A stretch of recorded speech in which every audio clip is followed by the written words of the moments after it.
Welcome to Spain news దండోరా. వీధి కుక్కల అంశంలో సుప్రీంకోర్టు తన గత తీర్పును సవరించింది. వీధి కుక్కలను స్టెరిలైజ్ చేసి వాటిని పట్టుకున్న ప్రదేశంలోనే తిరిగి వదిలేయాలని అత్యున్నత న్యాయస్థానం తన తాజా తీర్పులో ఆదేశించింది. ఆగస్టు 11న ఇచ్చిన ఆదేశాలను సవరిస్తూ ఈ నిర్ణయం తీసుకుంది. ఎక్కడి నుంచి కుక్కలను తీసుకెళ్లినా స్టెరిలైజ్ చేసిన తర్వాత వాటిని అక్కడే తిరిగి వదిలేయాలని కోర్టు పేర్కొంది. వీధి కుక్కలను షెల్టర్లో ఉంచడం వల్ల అవి కిక్కిరిసిపోయాయని, దీనివల్ల కుక్కల ఆరోగ్యం ఆందోళనకరంగా మారినట్లు కోర్టు వెల్లడించింది. బీహార్లో అసెంబ్లీ ఎన్నికల వేళ ఓటర్ల జాబితా సవరణ ఘోర దుమారానికి దారితీస్తోంది. ఇప్పటికే సుమారు 65 లక్షల మంది ఓట్లను లిస్టు నుంచి తొలగించారంటూ వస్తున్న వార్తల వ్యవహారం సుప్రీంకోర్టు వరకు చేరడంతో తాజాగా అత్యున్నత న్యాయస్థానం కీలక ఆదేశాలు ఇచ్చింది. తొలగించిన ఓట్లను తిరిగి చేర్చే ప్రక్రియలో మరింత పారదర్శకత ఉండాలని సుప్రీంకోర్టు స్పష్టం చేసింది. ఇప్పటి వరకు ఆధార్పై క్లారిటీ లేకపోయినా ఇకపై ఆధార్ కార్డు సమర్పించిన వారు కూడా తమ ఓటు తిరిగి పొందగలరని తేల్చిచెప్పింది. కేంద్ర ఆర్థిక మంత్రి నిర్మలా సీతారామన్తో ఏపీ సీఎం చంద్రబాబు భేటీ అయ్యారు. రాష్ట్రంలో చేపట్టనున్న పలు అభివృద్ధి కార్యక్రమాలకు ఆర్థిక సాయం అందించాలని సీఎం విజ్ఞప్తి చేశారు. సాస్కి పూర్వోదయ పథకం తరహాలో రాష్ట్రానికి నిధులు కేటాయించాలని చంద్రబాబు కోరినట్లు సమాచారం. ఆర్థిక సంఘం చైర్మన్ అరవింద్ పనగిడియాతోనూ సీఎం సమావేశం కానున్నారు. అనంతరం ఎకనామిక్స్ టైమ్స్ నిర్వహించే వరల్డ్ లీడర్స్ ఫోరం సదస్సులో పాల్గొనున్నారు. ఆంధ్రప్రదేశ్ నీటిపారుదల శాఖ మంత్రి నిమ్మల రామానాయుడు వైసీపీ నేతలపై తీవ్రస్థాయిలో మండిపడ్డారు. ఇటీవల వైసీపీ సీనియర్ నేత అంబటి రాంబాబు చేసిన ఆరోపణలు పూర్తిగా నిరాధారమని, అవి ప్రజలను తప్పుదోవ పట్టించడానికి చేసిన దుష్ప్రచారమని ఆయన విమర్శించారు. అమరావతిని లేపడానికి పొన్నూరును ముంచేశారంటూ అంబటి చేసిన వ్యాఖ్యలను నీటి మూటలు, నీటి మాటలు మాత్రమే అని, అసలు విషయాలు వారికి తెలియకపోయినా అబద్ధాలు చెబుతూ భయాందోళనలు సృష్టిస్తున్నారని అన్నారు. గుంటూరు ఛానల్ హెడ్ రెగ్యులేటర్ స్థితి గురించి అడిగితే స్పష్టమైన సమాధానం ఇవ్వలేకపోయారని మంత్రి ఎద్దేవా చేశారు. శ్రీశైలం ఫారెస్ట్ ఏరియాలో విధి నిర్వహణలో ఉన్న అధికారులపై ఘర్షణకు దిగి దాడికి పాల్పడిన ఘటనలో ట్విస్ట్ చోటు చేసుకుంది. ఈ ఘటనలో శ్రీశైలం జనసేన ఇన్ఛార్జ్ అశోక్ రౌత్ను పోలీసులు A1గా చేర్చారు. సీసీటీవీ ఫుటేజ్లో దాడి చేస్తూ కనిపించిన టీడీపీ ఎమ్మెల్యే రాజశేఖర్ రెడ్డిని A2గా చేర్చారు. కాగా ఈ కేసులో జనసేన నేతను చేర్చడం చర్చనీయాంశంగా మారింది. అయితే ఈ దాడి ఘటనపై డిప్యూటీ సీఎం పవన్, ఫారెస్ట్ అధికారులు, అసోసియేషన్ నాయకులు ఫిర్యాదు చేశారు. ఈ మేరకు పోలీసులు ఇద్దరిపై నాన్ బెయిలబుల్ కేసులు నమోదు చేశారు. జస్ట్ ఆస్కింగ్ అంటూ తనదైన శైలిలో సామాజిక రాజకీయ అంశాలపై స్పందించే ప్రముఖ నటుడు ప్రకాష్ రాజ్ కేంద్ర ప్రభుత్వం తీసుకొస్తున్న కొత్త బిల్లును ఉద్దేశించి చేసిన ట్వీట్ ఇప్పుడు ఆంధ్రప్రదేశ్ రాజకీయ సమీకరణాల చుట్టూ తిరుగుతూ తీవ్ర చర్చకు దారితీశాయి. మహాప్రభు ఓ చిలిపి సందేహం అంటూ ఆయన తన ట్వీట్ను ప్రారంభించారు. మీరు కొత్తగా ప్రవేశపెడుతున్న బిల్లు వెనుక ఓ కుట్ర దాగి ఉందా?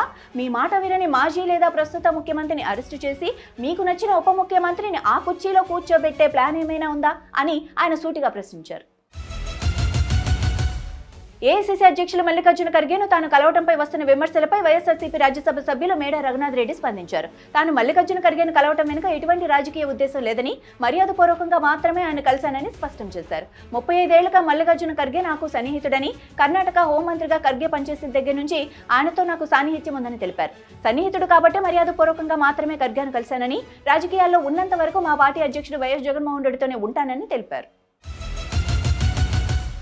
బీజేపీ రాష్ట్ర అధ్యక్షుడు రామచంద్రరావు అరెస్టును కేంద్ర మంత్రి బండి సంజయ్ ఖండించారు. చేవేళ్లలో పార్టీ కార్యక్రమంలో పాల్గొనేందుకు వెళ్తుంటే ఎందుకు అరెస్ట్ చేశారని ప్రశ్నించారు. కాంగ్రెస్ ప్రభుత్వం కూడా భారత రాష్ట్ర సమితి బాటలోనే నడుస్తుందని మండిపడ్డారు. అరెస్టులతో వైఫల్యాలు కప్పిపుచ్చుకోవాలని ప్రభుత్వం ప్రయత్నిస్తోందని విమర్శించారు. బీజేపీ నాయకులను అక్రమంగా అరెస్ట్ చేశారని ఆ పార్టీ ఎంపీ ఈటెల రాజేందర్ విమర్శించారు.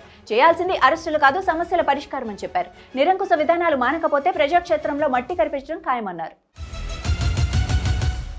హమాస్ ఆయుధాలు విడిచిపెట్టకపోతే గాజా నగరాన్ని నాశనం చేస్తామని ఇజ్రాయెల్ మరోసారి హెచ్చరించింది. హమాస్ మా దారికి రాకపోతే గాజా విధ్వంసం తప్పదని, వారికి నరకదారులు తెచ్చుకుంటాయని ఇజ్రాయెల్ రక్షణ మంత్రి ఇజ్రాయెల్ కట్ వ్యాఖ్యానించారు. వెంటనే తమ బందీలను విడుదల చేయాలని డిమాండ్ చేశారు. హమాస్ ఆయుధాలు వదిలిపెట్టి బందీలందరినీ విడుదల చేసి యుద్ధం ముగించేందుకు ఇజ్రాయెల్ షరతులకు అంగీకరించాలని, ఇందుకు అంగీకరించుకుంటే గాజా నగరం మరో రఫా, బీట్ హనూన్గా మారిపోతుందని హెచ్చరించారు. శ్రీలంక మాజీ అధ్యక్షుడు రనిల్ విక్రమసింఘే అరెస్ట్ అయ్యారు. అవినీతి ఆరోపణల కేసులో కొలంబోలోని క్రిమినల్ ఇన్వెస్టిగేషన్ డిపార్ట్మెంట్ శుక్రవారం మాజీ అధ్యక్షుడిని అరెస్ట్ చేసింది. పాత అవినీతికి సంబంధించిన కేసులో తన స్టేట్మెంట్ ను రికార్డ్ చేయడానికని సిఐడి కార్యాలయానికి చేరుకున్న సమయంలో అతని అరెస్టు జరిగిందని నివేదికలు వెల్లడించాయి. శ్రీలంక మాజీ అధ్యక్షుడు రనిల్ విక్రమసింఘే స్టేట్మెంట్ ఇచ్చేందుకు శుక్రవారం ఎఫ్సిఐడి ఎదుట హాజరయ్యారని మీడియాలో వార్తలు రాగా, ఆ సమయంలోనే మాజీ అధ్యక్షుడిని అరెస్ట్ చేసిన తర్వాత కొలంబో పోర్ట్ మేజిస్ట్రేట్ ముందు హాజరుపరచనున్నట్లు అధికారులు తెలిపారు. తన ఆకస్మిక రిటైర్మెంట్ వెనుక ఉన్న కారణాన్ని టీమిండియా మాజీ స్పిన్నర్ రవిచంద్రన్ అశ్విన్ ఎట్టకేలకు వెల్లడించారు. వయసు మీద పడటంతో పాటు తుది జట్టులో చోటు దక్కక బెంచ్పై కూర్చోవాల్సి రావడం తనకు విసుగు తెప్పించిందని, దాంతోనే ఆటకు అల్విదా ప్రకటించానని చెప్పుకొచ్చాడు. 13 ఏళ్ల తన టెస్ట్ కెరీర్లో 106 మ్యాచ్లు ఆడిన అశ్విన్ 537 వికెట్లు పడగొట్టాడు.